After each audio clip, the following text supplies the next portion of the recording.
Pela primeira vez na história, o Brasil vence um Oscar.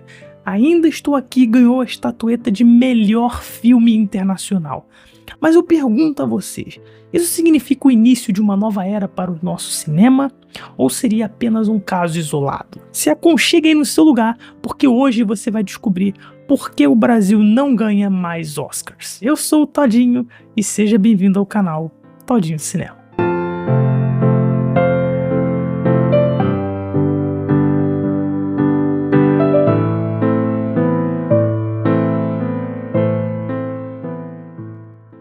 Pra quem não sabe, Ainda Estou Aqui conta a emocionante história de Eunice Paiva durante a ditadura militar, misturando drama, resistência e memória histórica. Essa vitória no Oscar é um marco e isso não é dúvida pra ninguém. Mas o que isso significa pro nosso cinema? Bom, se essa vitória for bem aproveitada, o Brasil pode finalmente entrar no radar do cinema mundial e se tornar um cinema consistente nos próximos anos. Mas como? Bom, primeiro, Hollywood pode começar a olhar pra gente com outros olhos. Consequentemente, empresas aí como Netflix e Amazon podem querer mais produções brasileiras. Além disso, com o Oscar na estante, obviamente pode chamar a atenção e valorizar o cinema brasileiro para os próprios brasileiros. E também essa vitória pode motivar uma nova geração de cineastas a apostar no cinema brasileiro. Mas, como nem tudo são flores, aqui entra a parte complicada.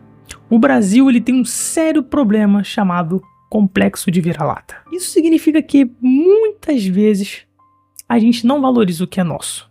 O brasileiro ele tende a ver tudo de fora como melhor. Então, mesmo com essa vitória histórica no Oscar, é muito provável que a gente continue a consumir somente os blockbusters americanos, o que eu já afirmo que não é problema algum, né? Eu gosto de assistir esses blockbusters americanos, mas a questão é que a gente também tem que valorizar o nosso próprio cinema, as nossas próprias produções. Além disso, o governo não aproveita o momento para investir de forma certa no setor. Aliás, eu vou falar disso daqui a pouquinho.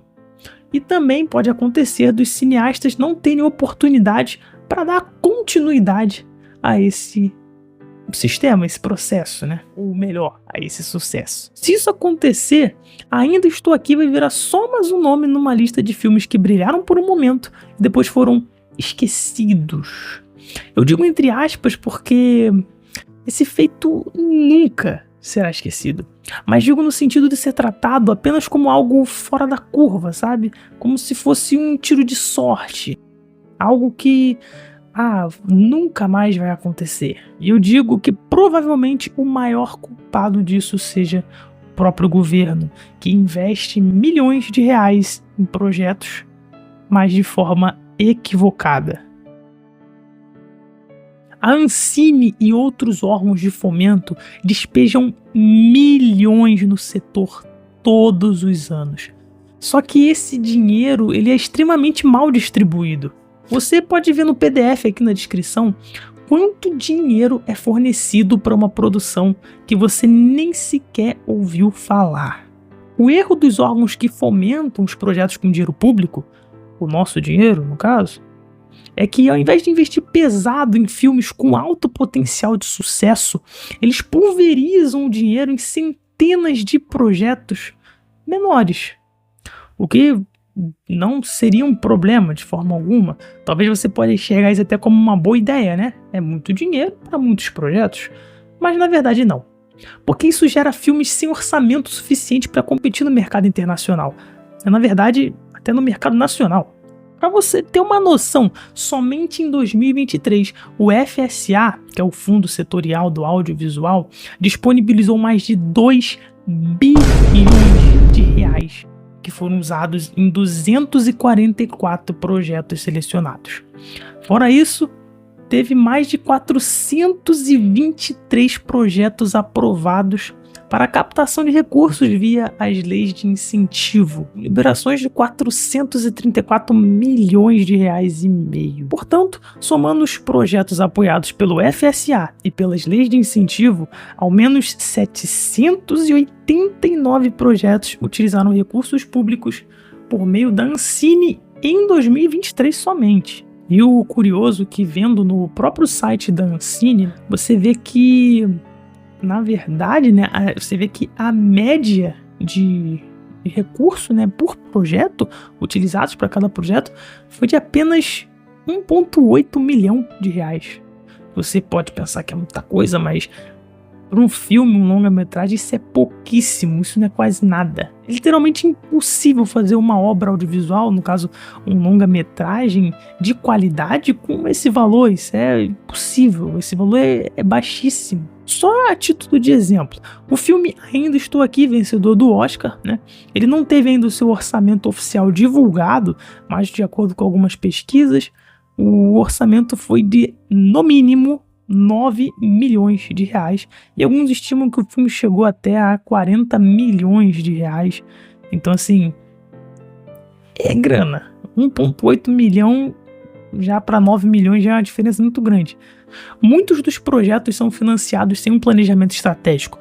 O governo simplesmente joga dinheiro e joga para todos os projetos sem, nem ao menos fiscalizar se tem alguma possibilidade de retorno. Se a história é boa ou não, se vai gerar público ou não. Países como a Coreia do Sul e México investem em filmes que podem atrair público global. O Brasil, muitas vezes, financia produções que nem chegam ao grande público do próprio país, cara. Nos Estados Unidos e na Europa, por exemplo, filmes financiados por incentivo público precisam ter um plano comercial viável. Por exemplo, até na Argentina, o presidente Javier Milei determinou a partir de novembro de 2024 que os filmes produzidos para as plataformas digitais só receberiam subsídios estatais se alcançassem pelo menos 10 mil espectadores. Bom, de acordo com os dados do Instituto Nacional de Cinemas e Artes Audiovisuais, em 2023, na Argentina, 236 filmes foram financiados com dinheiro público e apenas 4 superaram 100 mil espectadores. Apenas 13 filmes de 236 superaram a marca de 10 mil espectadores. 100 filmes não atingiram 1.000 espectadores e um desses filmes teve apenas 4.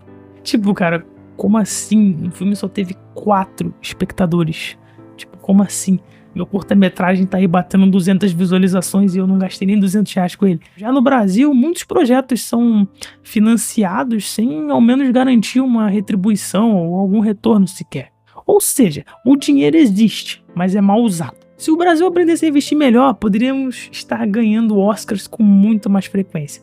Embora a Oscar não queira dizer nada, né?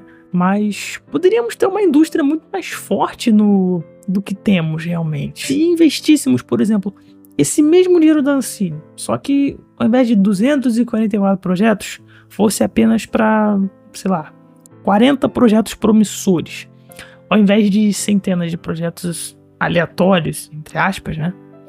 O retorno seria muito melhor, tanto financeiramente quanto para o próprio público, para o próprio entretenimento do público. Ou seja, para essa vitória não ser só um momento bonito, nós precisamos que algumas coisas aconteçam.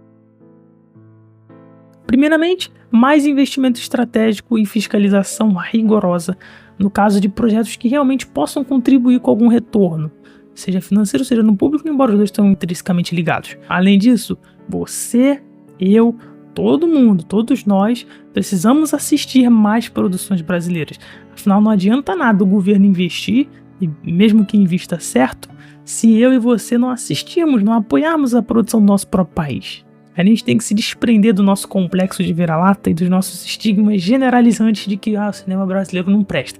Não, a gente tem que abandonar isso e apoiar nossas próprias produções. Claro, obviamente, os cineastas precisam de oportunidades para criar outras obras de sucesso para dar continuidade a isso. A Coreia do Sul fez isso, o México vem fazendo isso. E olha como é que eles estão crescendo, cara.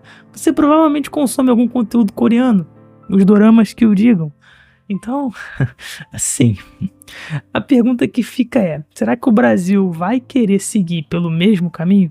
O Brasil pode estar diante de uma grande virada no cinema, mas essa vitória só vai fazer diferença se houver continuidade. E agora, eu quero saber, você acha que o Brasil vai aproveitar essa chance Ou vamos esquecer essa vitória daqui a um tempo, deixando essa oportunidade de criar um cinema mais forte e constante passar assim de graça?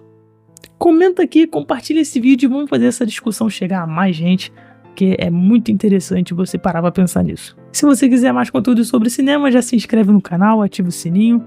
Obrigado por assistir e até o próximo vídeo.